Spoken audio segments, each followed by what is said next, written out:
Order, the administration had to release an email from a top presidential advisor that indicates the White House helped shape Susan Rice's talking points when she appeared here and on other Sunday talk shows 5 days after the attack. In those interviews, Rice blamed reaction to a video and ruled out a pre-planned act of terror. Joining us now from New Hampshire is Senator Kelly Ayotte, and here in studio, California Congressman Adam Schiff. House Speaker Boehner announced Friday that he'll call for creation of a select committee to investigate Benghazi. Senator Ayotte, a year and a half after the attack, is it too late? Well, Chris, I don't think it's too late. We have to get to the bottom of this. I called for the creation of a select committee right after this attack, so I'm glad that the Speaker has done that. The investigation to date, there's been important work done in the committees, but it's been disjointed. And the latest revelation from the White House really tells us that we need this select committee. Why is it that we're just receiving this email that really shows where the idea from the video came? Because that video was not in the talking points, and yet that is what Ambassador Rice pushed on your show and every Sunday show. Congressman Schiff, you have said that the Benghazi, and you put it, conspiracy theories are a terrible distraction from the real issue, which is bringing the people who killed these 4 Americans to justice. Is this House committee part of that distraction, and how certain are you that Democrats will participate and put, since it's a select bipartisan committee, will put members on the committee? Chris, I think it's a colossal waste of time. We've had 4 bipartisan investigations of this already, and I think it's driven by a couple things. The Republican conference is so fractured. There's really only 2 things they agree on. They don't like Obamacare, and so we've had 50 votes on that. And they do like talking about Benghazi, so we've had 4 investigations on that. But I don't think it makes sense, really, for Democrats to participate. I think it's just a tremendous red herring and a waste of taxpayer resources. So I hope the Speaker will reconsider, but it looks like he has bowed again to those from the farthest right of his conference. But when you say you don't think it makes sense for Democrats to participate, you're saying that you think that the Democrats should not appoint anybody to the special committee and let it simply be Republicans holding this investigation? You know, that's what I'd recommend. I don't know what our leadership will ultimately decide, but I don't think it makes sense for us to give this select committee any more credibility than it deserves. And frankly, I don't think it deserves very much. We've tread down this path so many times. And in terms of this Rhodes memo, if you look at this 4-page Rhodes memo, there's only 2 sentences that pertain to Benghazi, which track exactly what the CIA talking points were. So it's very hard to use this memo as some kind of a justification. Well, let me pick up on that, because for months, literally months, spokesman Jay Carney flatly denied that the White House had anything to do with the talking points that Susan Rice used when she came here and on other Sunday shows, and blamed the attack on a protest of the anti-Islam video that had spun out of control. Let's take a look at those denials. It has been repeatedly said by some of the critics on this issue on the Hill that the White House provided talking points. That has been categorically refuted. The only edits made by anyone here at the White House were stylistic and non-substantive. They corrected the description of the building or the facility in Benghazi from consulate to diplomatic facility and the like. But then this week, under a court order, the administration had to release this memo from White House advisor Ben Rhodes. Under the list of goals for Rice, he wrote, to underscore that these protests are rooted in an internet video and not a broader failure of policy. Carney may have been right. They didn't edit the CIA talking points, but it turns out Ben Rhodes and the White House had written their own talking points. Well, they'd written their talking points about what was going on in these protests in 24 countries, and I think it's important to remember what Ambassador Rice was preparing for on your show and others.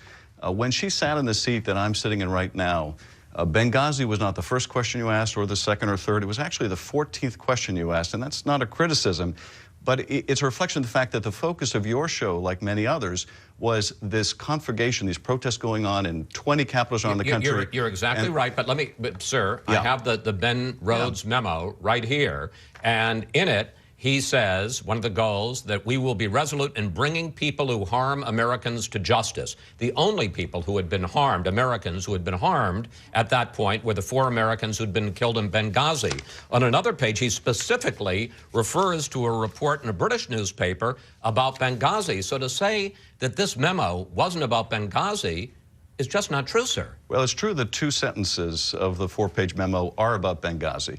But those 2 sentences are exactly what the CIA talking points said.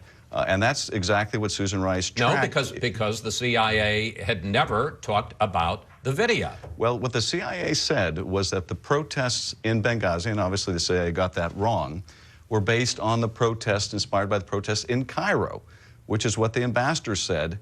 Those protests in Cairo were inspired by the video, and that's exactly what the ambassador said.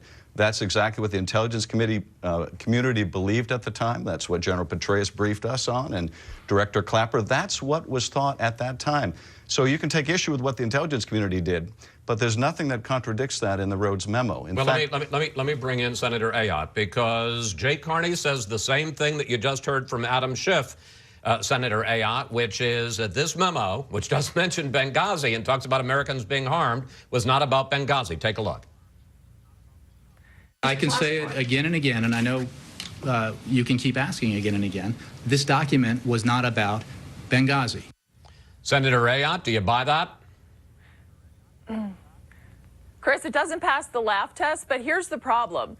The CIA testified before the House Intel Committee, Director Morell, that in fact, they did not put a causal connection between the attacks and the video. And in fact, when that was said, that's not in the talking points anyway. The video story clearly came from the White House. And why did it make a difference? 6 weeks before an election, pushing a story about a spontaneous reaction to a video, which is what Ambassador Rice said on your show and other shows, as a result of the attacks, as opposed to a coordinated terrorist attack, is a very different narrative when you're trying to push that this was not a failure, a broader failure of foreign policy. So there really isn't an explanation of why she connected it to the video, why the president and others connected it to the video, even as late as September 20th.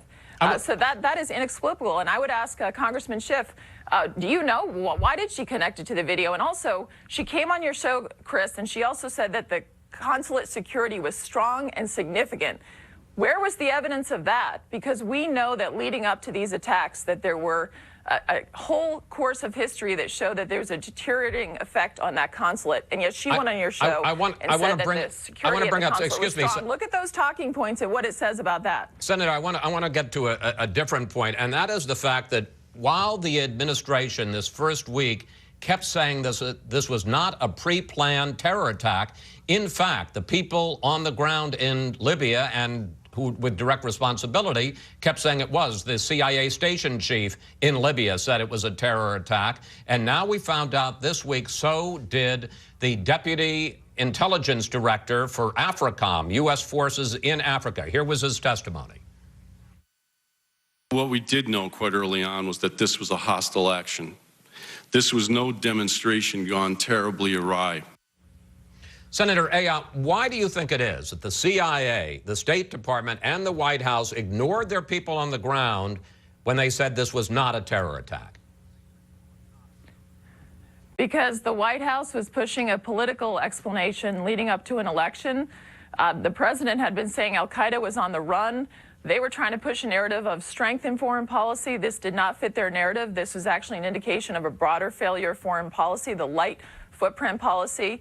And in fact, we know also that Secretary Secretary Panetta and Chairman Dempsey also said the same thing. They knew right away it was a terrorist attack. And yet that was not pushed by the administration. They were trying to push this video that it was some kind of spontaneous reaction that was out of their control. That's what was leading up, and that's significant. We're running out of time, Senator Ayotte, and I want to give, before we move to Ukraine, I want to give Congressman Schiff a chance to answer. The politics of this. One argument is that what the White House was doing here was trying to protect Obama's reelection efforts. Another question, which I know some Democrats have raised, is that this now is an effort to hurt Hillary Clinton before she runs for president, if she does, in 2016.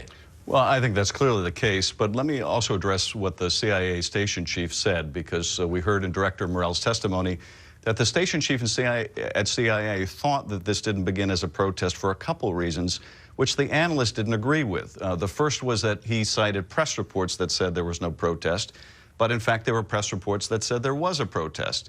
He also said that he didn't believe the signals intelligence, and the signals intelligence indicated there was a protest. And finally, Chris, and this is an important point that gets lost when everyone cites the station chief in Tripoli, the station chief said that one of the possible motivations he had to concede was the video. Now, no one wants to mention that, but that was also the belief of the station chief. So I think what Mr. Morell, the deputy director, said was that there was no interference by the White House, that it was their best assessment, Morell's, General Petraeus, and others, that this began as a protest. Let's talk. Wait, I hate to rush you along, but I want to ask you both about Ukraine because it's very important. This week, President Obama and German Chancellor Merkel said that they would impose tough sanctions on entire sectors of the Russian economy, not only if Russia invades Ukraine, but also if Russia disrupts the May 25th presidential election. Senator Ayotte, you've introduced legislation to impose those sanctions not later, but right now. They need to be imposed now, Chris. The bottom line is if we wait till the elections, it'll be too late at that point. We already see the playbook of what happened in Crimea happening in eastern Ukraine, and it's time to impose tougher sectoral sanctions to provide support for the Ukrainian military. And if we, at this point, Russia's not getting the message. They're violating the so-called Geneva Agreement, and you've got Russian agents in Ukraine fomenting unrest, causing all the violence, and really creating a situation right now that warrants tougher sanctions by this administration. Briefly, Congressman Schiff, have the Obama sanctions up to this point been too weak? Well, look, I think we're going to ultimately need stronger sanctions. The challenge is not getting the administration to go along with stronger sanctions. The challenge has been getting our European allies to do exactly that. It's going to affect their economy much more than ours. And any sectoral sanctions that we administer without the Europeans, that they backfill, aren't going to be effective. So, yes, I agree with the senator. I'd like to see stronger sanctions, but I want to see them done in concert with our allies. And our job is really to get them on board. Regrettably, I think they're going to be necessary, and we got to inflict a heavy penalty on Russia for this kind of violation of its neighbor sovereignty. Congressman Schiff, Senator Ayotte, thank you both. Thanks for coming in today.